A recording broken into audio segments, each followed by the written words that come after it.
Salut chers fidèles abonnés de la chaîne, cliquez pour gagner. Dans cette vidéo, nous allons analyser les top wallets du projet Babydoge. Et tu vas découvrir certaines choses que tu n'as jamais écoutées nulle part. Oui, du projet Babydoge. Nous allons parler aussi de Binance. Nous allons parler de FTX. Nous allons parler de Bybit. Nous allons parler de Ripple, de Hong Kong et de bien d'autres informations importantes qui circulent dans notre écosystème de la crypto-monnaie et toutes ces informations analysées pour toi. Alors donc, si tu n'es pas encore un fidèle abonné, mon frère, ma soeur, tu rates beaucoup de choses. Car pour avoir la bonne analyse et la bonne information, c'est uniquement sur ces chaînes. Donc, inscris-toi et active toutes les notifications. Alors, sans plus tarder, nous allons parler du marché de la crypto-monnaie. En ce moment, le Bitcoin est à combien? Le Bitcoin est à 25 600 $. Attention les gars, tout était préparé pour que le Bitcoin revienne à combien? À 24 000 $, à 20 000 $, à 15 000 $ même. Parce que, rappelez-vous très bien, on a fait une vidéo, ceux qui sont des fidèles abonnés, si tu n'es pas un abonné, alors tu rates beaucoup de choses. Ceux qui sont des fidèles abonnés qui ne ratent aucune de nos vidéos, on a parlé récemment d'une liquidation. D'une liquidation qui va faire cramer le Bitcoin. D'une liquidation qui va... Les gars, en dehors des crypto-monnaies, quand on parle de liquidation, on parle de vente en masse. Hein? Et qui parle de vente en masse, parle de chute en masse. Donc ça veut dire que quand on parle de liquidation, ça veut dire qu'il y aura beaucoup de ventes et le prix va forcément chuter. Et c'est ce que les gens ne comprennent pas actuellement. Voilà une nouvelle, on dit Solana monte. Même après la décision de FTX. Les gars, au fait, les gens, il y a certains qui n'ont pas encore compris que la musique a changé. Et quand la musique change, qu'est-ce qui doit changer avec? La danse change avec la musique. Attention, la danse change avec la musique. Plusieurs personnes n'ont pas encore compris que quand la musique change, la danse change. Avant, en crypto-monnaie, quand on parle de liquidation, quand on parle de hack, je sais pas moi, d'une information négative, les gars, c'est automatiquement que ça agit. Mais maintenant, quand on parle d'information négative, bizarrement, ça fait le contraire de ce que ça doit faire. Ça veut dire simplement qu'il y a quelque chose que nous n'avons, que tu n'as pas encore compris. Ça veut dire qu'il y a quelque chose que tu es un peu perdu. Voilà. Ce que je pourrais te dire, c'est que la musique a automatiquement changé. La musique a changé et qui parle de changement de musique parle de cette information-là. Alors donc, nous sommes en train de voir une chose que l'une des grandes banques, le Deutsche Bank, l'une des grandes banques de l'Allemagne. L'Allemagne qui a déjà déclaré une récession récente, il y a de cela quelques semaines ou quelques mois. Et maintenant, dans cette récession-là, ils sont en train de chercher les voies et les moyens pour faire quoi? Pour ne pas trop s'écouler, pour que l'Allemagne ne devienne pas comme certains pays dont je ne vais pas citer le nom.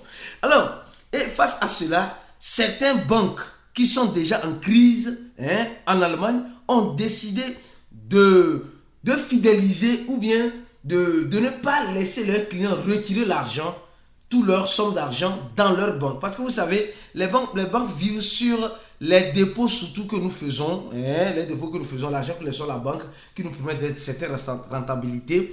Donc, ils ont vu, ils ont dit, si on laisse cette affaire-là comme ça, les gens vont retirer leur argent dans nos banques, ils vont aller investir dans les crypto-monnaies ailleurs.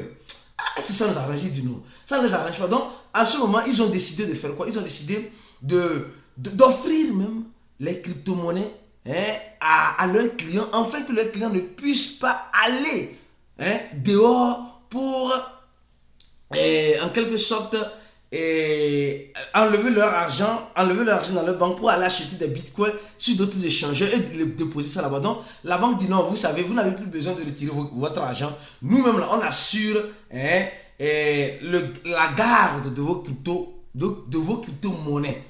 Vous voyez combien de fois ils sont malins. Donc, ils vont faire quoi? Ils vont aller acheter les bitcoins sur le marché. Entre parenthèses, souvent c'est des faux bitcoins. Je ne veux pas donner des détails en ce sens-là. Ils vont acheter des bitcoins sur le marché et maintenant ils viennent revendre ces bitcoins-là à leurs clients en leur disant non, vous pouvez laisser vos bitcoins ici ou vous pouvez acheter vos bitcoins et laisser avec nous, etc. Donc, les banques sont en train de devenir comme des échangeurs. Donc, c'est quelque chose qui était prévisible. Moi, personnellement, c'est quelque chose que les banques qui vont vouloir éviter ça vont signer leur arrêt de mort. Attention.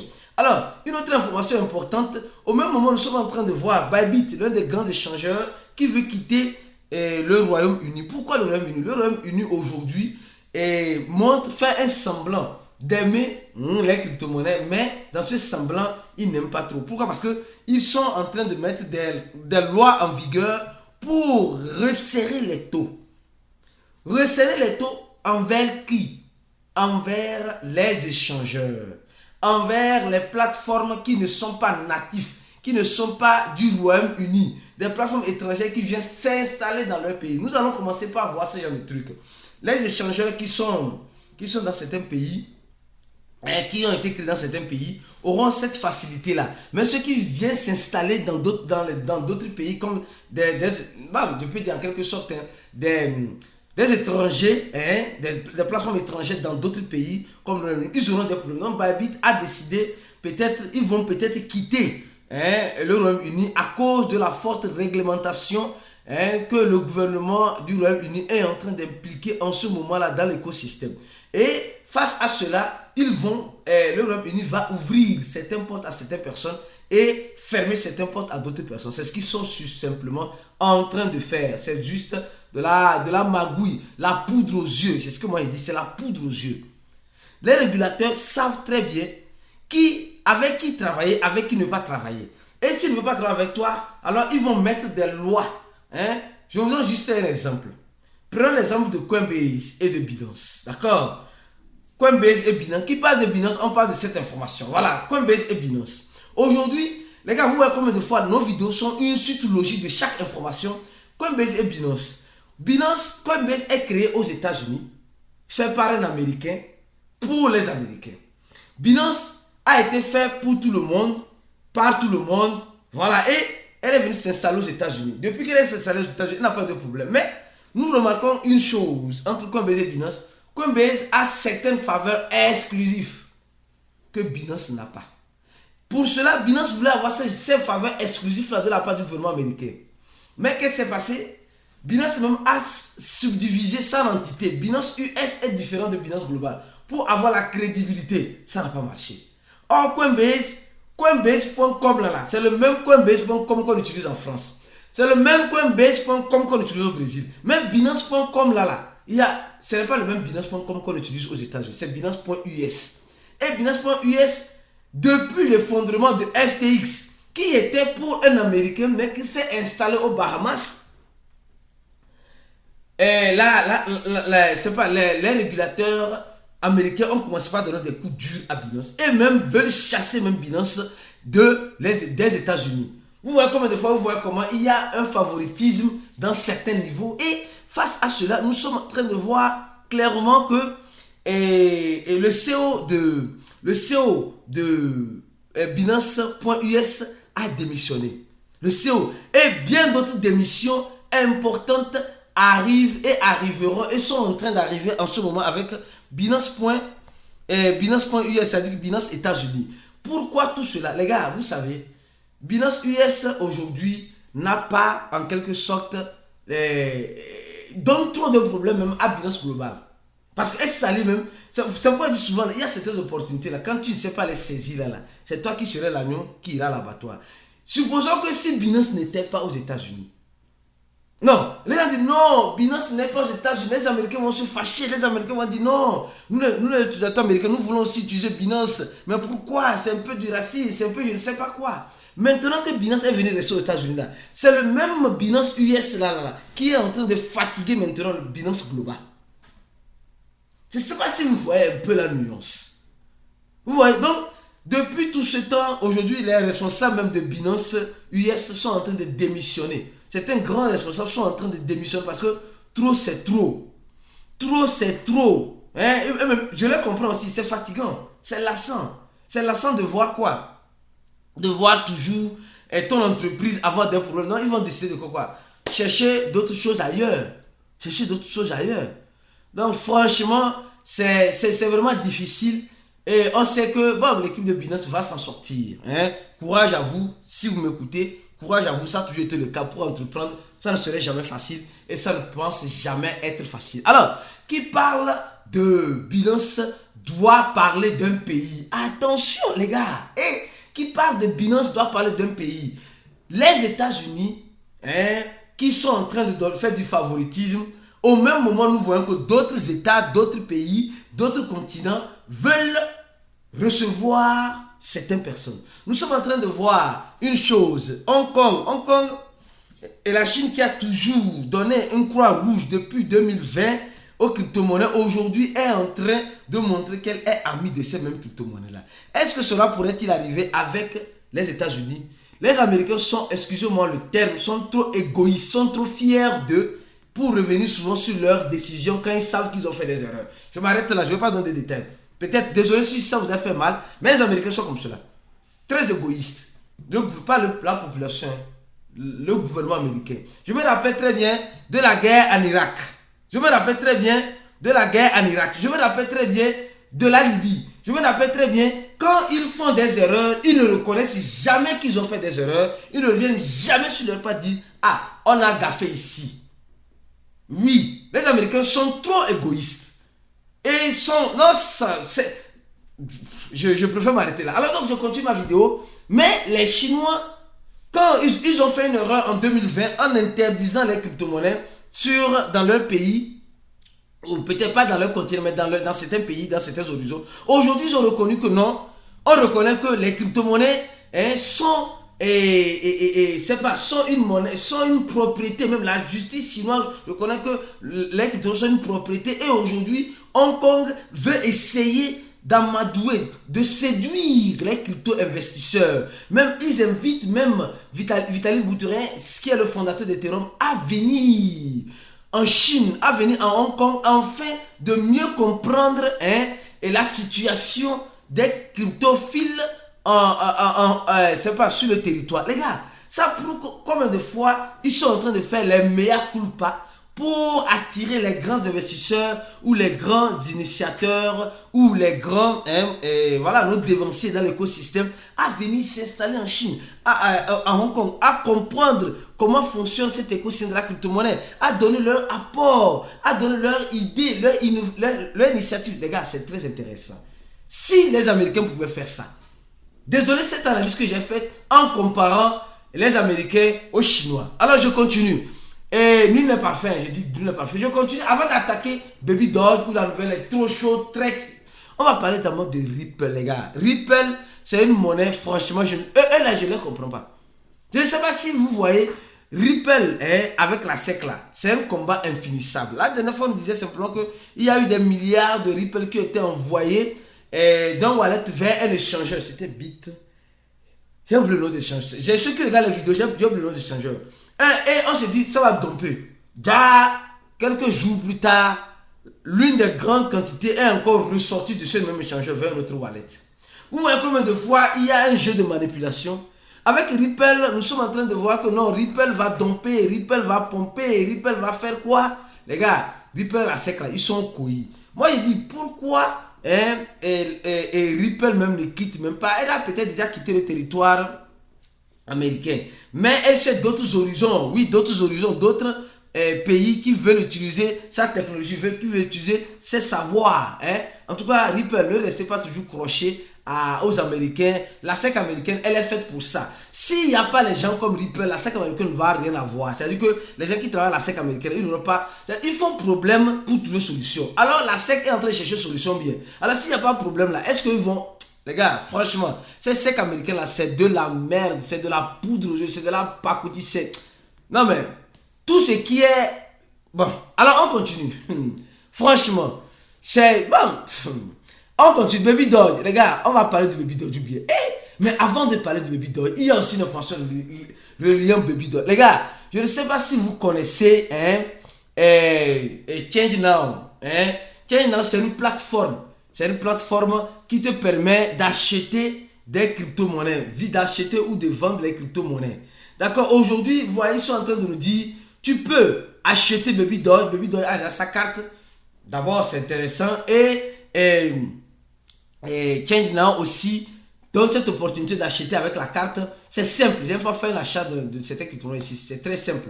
Et aussi, quand vous voyez ici, vous voyez, ils sont en train de nous dire ici sur le tweet.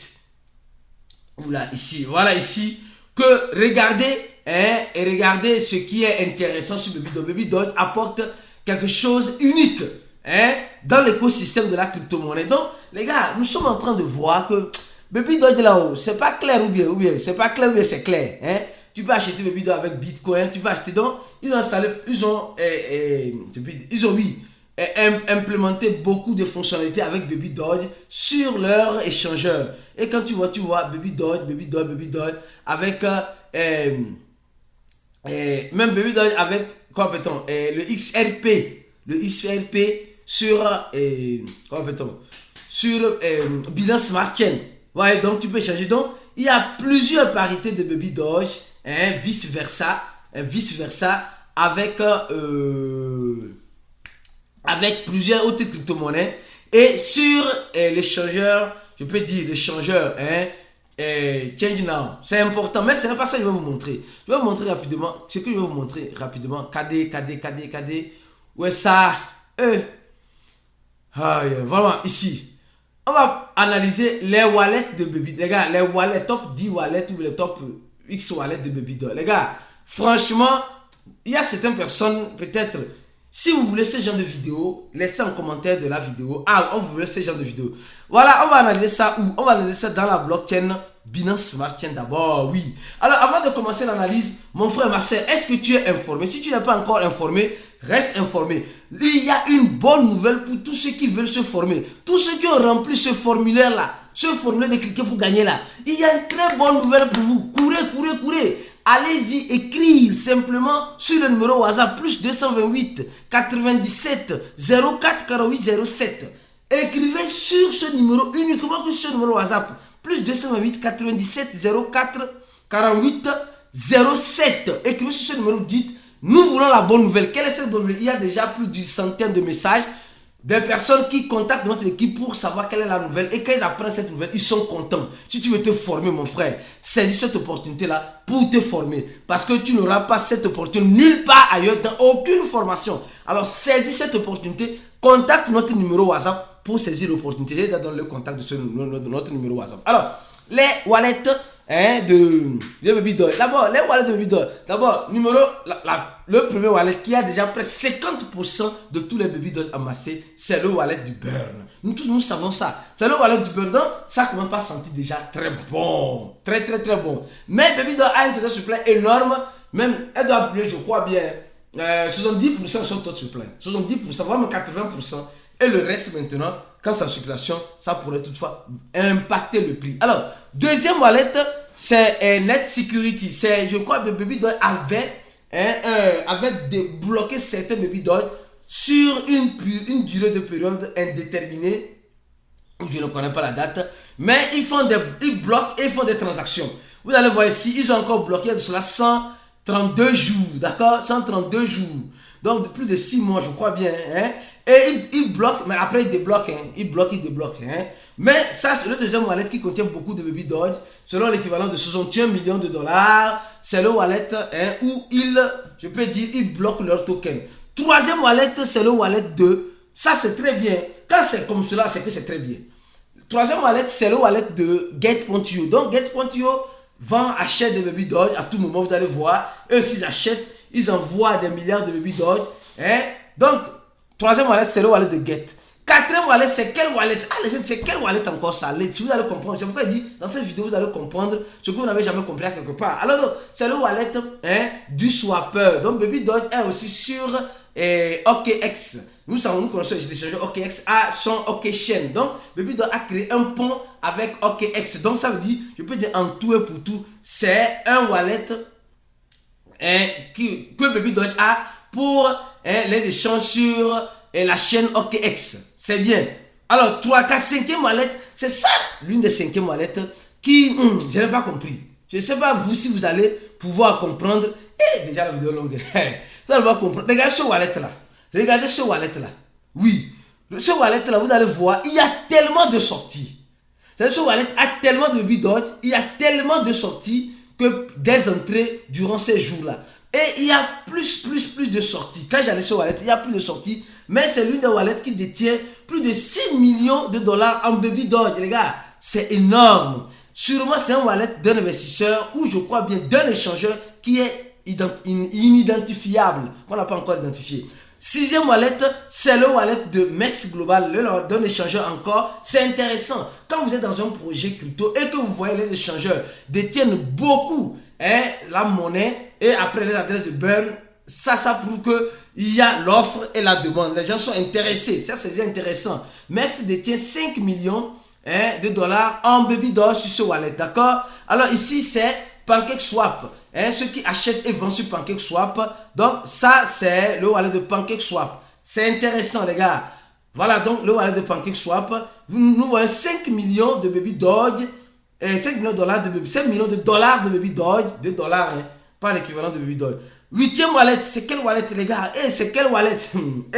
Huitième wallet, ici, le gars détient 5 millions de dollars en Baby Doge. Et aussi, dans ce wallet-là, nous voyons que c'est un wallet de swap. De swap avec la blockchain Ethereum. D'accord? Donc, il y a beaucoup de sorties et d'entrées. Donc, quand nous voyons tout cela, nous voyons que les top 10 wallets de Baby Doge sont des wallets qui, à part 2 ou 3 baleines, ça c'est le wallet d'une baleine, c'est les transactions, seulement c'est le wallet d'une baleine. Et vous allez voir, le gars détient 4 millions, presque 5 millions de dollars en Baby Doge. Et il y a plus d'entrées. Il y a ici, nous voyons, il y a quelques plus d'entrées au cours de ces temps-ci là. Regardez, pendant une journée, vous voyez, peut-être c'est le wallet que l'échangeur utilise pour se ravitailler. Et dixième wallet, le wallet multi-chain avec Baby Doge. Alors nous sommes en train de voir, et quand nous voyons la répartition en pourcentage, nous sommes en train de voir le wallet de burn 49%, le wallet de, comment fait-on, le wallet je sais pas, du blocage des tokens Baby Doge, 14%, le wallet de Get.io, 4%, le wallet de, et nous sommes en train de voir après 1%, 20%, c'est très bien. Imaginez-vous si un grand échangeur un jour s'intéressait à Baby Doge, l'effort qu'elle devait faire pour avoir ce reste 1% du total supplément de Baby Doge. Et pour avoir 1%, il faut avoir le cœur, il faut avoir le poumon. Alors, désolé pour la longueur de cette vidéo. Alors, ceux qui veulent se former, contactez uniquement ce numéro-là, plus 228 97 04 48 07 pour avoir votre bonne nouvelle et profiter de cette formation que Cliquez vous donne avec accès à notre groupe VIP et à toutes nos stratégies. On se dit à la prochaine vidéo et ciao pour d'autres aventures.